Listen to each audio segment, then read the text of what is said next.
آئیے ہم سب مل کر اپنے آقا و مولا حضور احمد مجتبی جناب محمد رسول اللہ ارواحنا فدا صلی اللہ تعالی علیہ وعلی آلہ وسلم کی بارگاہ عرش پناہ میں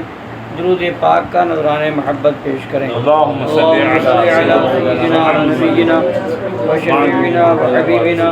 و مولانا محمد معدن الجود والکرم وآلہ الکرام وابنہ الکریم وامتہ الکریمۃ وبارک وسلم۔ سیدی سرکار اعلیٰ حضرت امام اہل سنت مجدد اعظم دین و ملت سبحان فاضل بریلوی رضی اللہ تعالی عنہ وارضاہ عنا ارشاد فرماتے ہیں، واہ کیا جود و کرم ہے شہ بطحا تیرا، سبحان نہیں سنتا ہی نہیں مانگنے والا تیرا، بے شک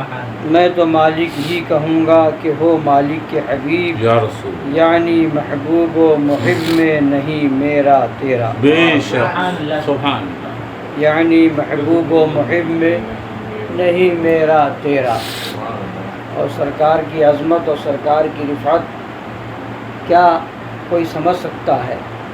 فرماتے ہیں سرکار اعلیٰ حضرت، فرش والے تیری شوکت کا علو کیا جانے، سبحان اللہ فرش والے تیری شوکت کا علو کیا جانے، خسروا عرش پہ اڑتا ہے پھریرا تیرا، سبحان اللہ سبحان خسروا عرش پہ اڑتا ہے پھریرا تیرا۔ تو حقیقت تو یہ ہے کہ سرکار کی عظمت و رفعت نہ کوئی جان سکا نہ کوئی جان سکتا ہے، بے شک بلکہ خود عقائد عالم صلی اللہ علیہ وسلم نے ارشاد فرمایا، سبحان یا ابا بکر لم یعرفنی حقیقتا غیر ربی، سبحان اے ابو بکر سبحان میرے رب کے علاوہ میری حقیقت کو کسی نے پہچانا ہی نہیں، اللہ میرے رب کے علاوہ میری حقیقت کو کسی نے جانا ہی نہیں، پہچانا ہی نہیں، جانا ہی نہیں۔ سبحان تو یہاں پر علماء فرماتے ہیں کہ آخر جب یہ فرمانا ہوا کہ میری حقیقت کو میرے رب کے علاوہ کسی نے نہیں پہچانا، تو یہاں پر خطاب فرمایا تو صدیق اکبر سے، سبحان اللہ تو یہاں صدیق اکبر ہی رضی اللہ عنہ سے خطاب کیوں؟ کسی اور صحابی سے بھی کہہ سکتے تھے، واہ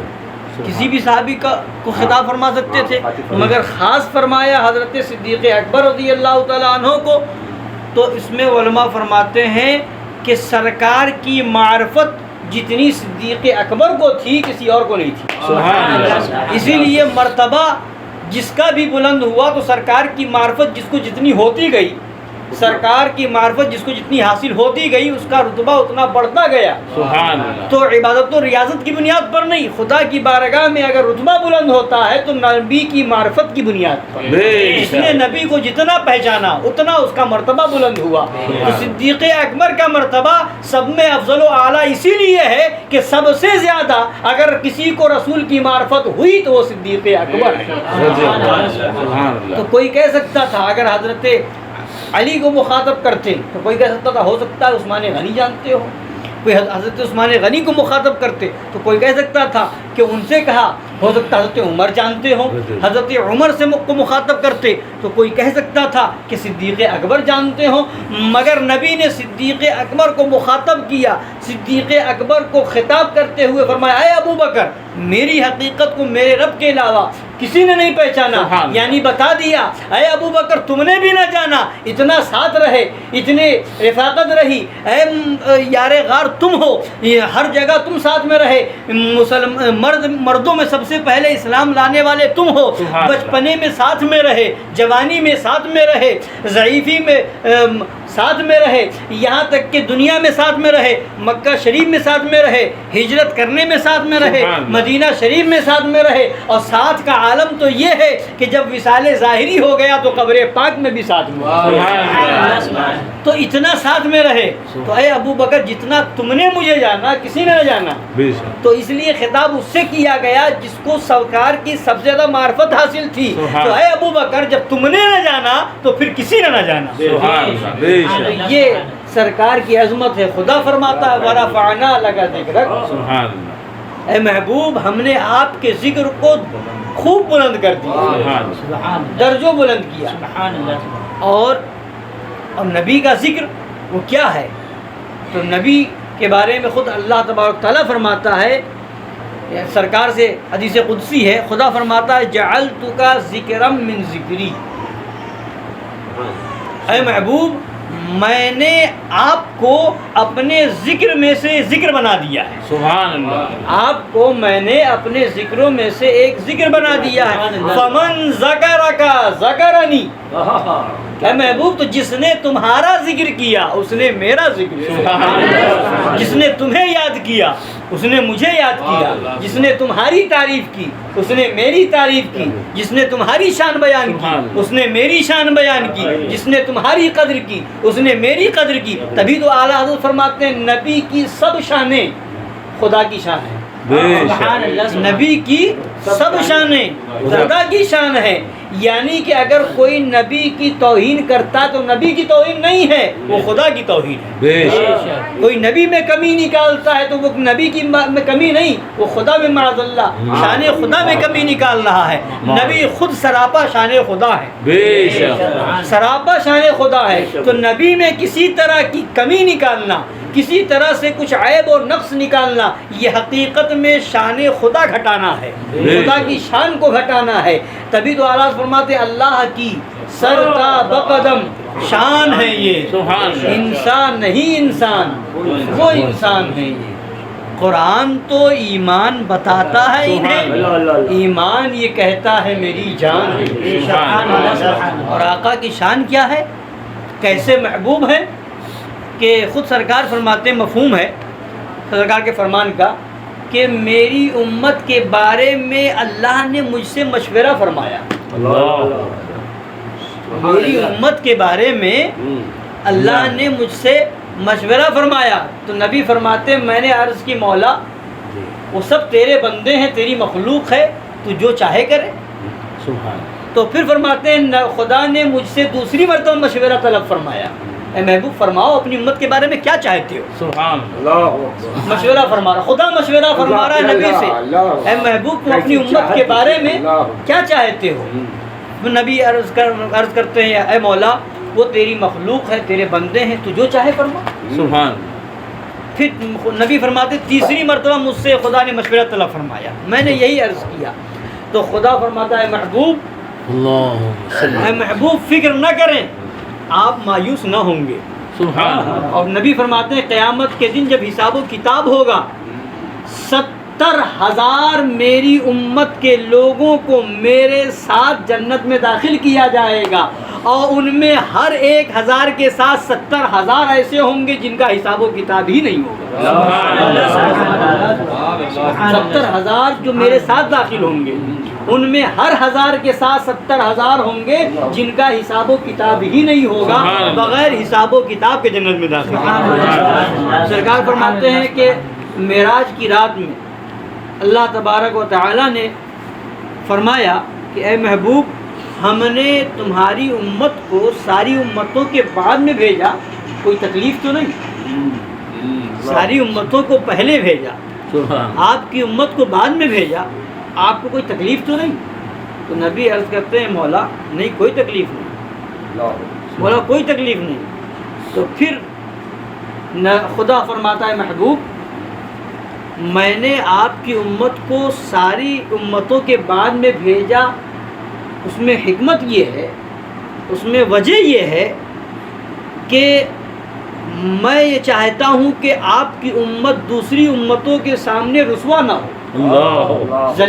دوسری امتوں کے سامنے شرمندگی نہ اٹھائے، کہ جو امت پہلے آئے گی اب بعد والی امت کو پہلے والی امت کی خبر ہو جائے گی کہ پہلی والی امت نے یہ کیا، یہ نہیں کیا، یہ نافرمانی کی، اس میں یہ کیا، اس میں یہ کیا۔ تو جو امتیں گزرتی جائیں گی بعد میں آنے والی امتوں کو پچھلی امتوں کی خبر ہوتی جائے گی، کس نے کتنی نافرمانی کی، کس نے کتنا گناہ کیا، کون کتنا گنہگار ہوا، ہر ایک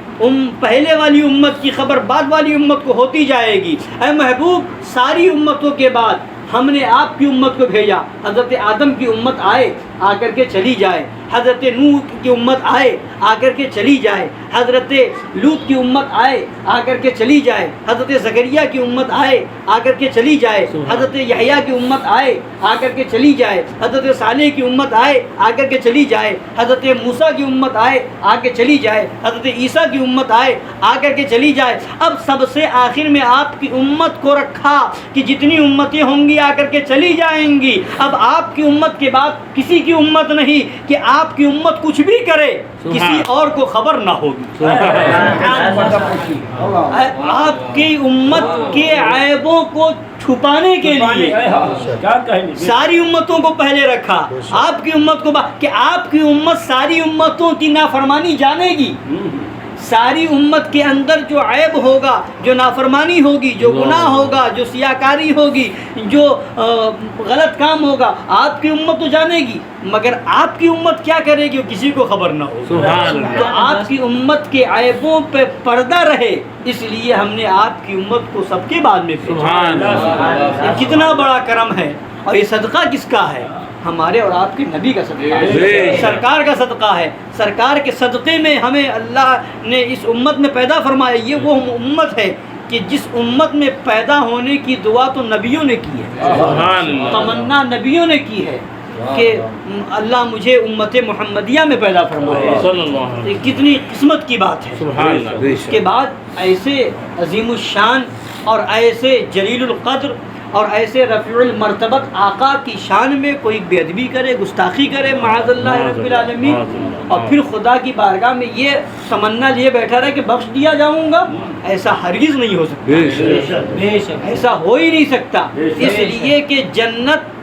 اسی کے لیے ہے جو نبی کا وفادار ہے۔ معاذ اللہ آج کچھ خبیث قسم کے لوگ،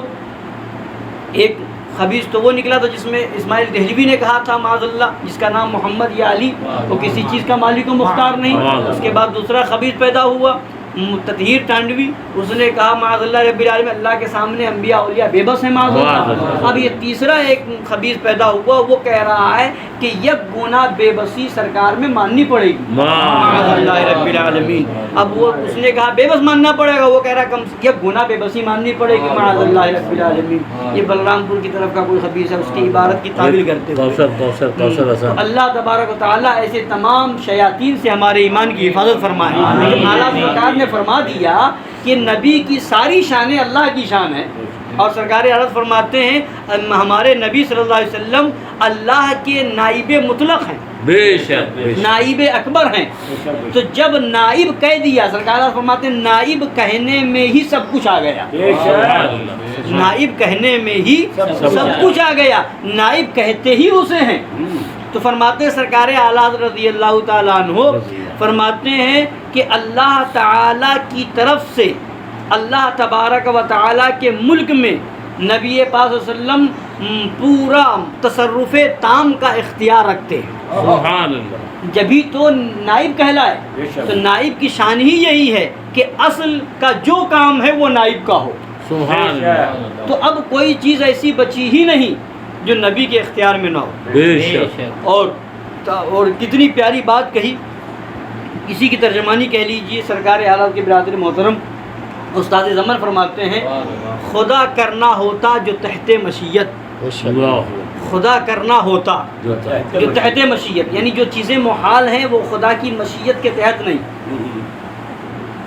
وہ محال جو چیزیں ہیں وہ خدا کی قدرت میں داخل نہیں۔ جیسے دو خدا کا ہونا محال، تو جو خدا کا دو ہونا محال ہے تو وہ خدا کی قدرت میں بھی نہیں ہے، بے شک۔ اگر یہ مان لیا جائے تو معاذ اللہ پھر یہ تو دو خدا کا من لازم آئے گا، تو دو خدا کا ہونا تحت مشیت ہی نہیں،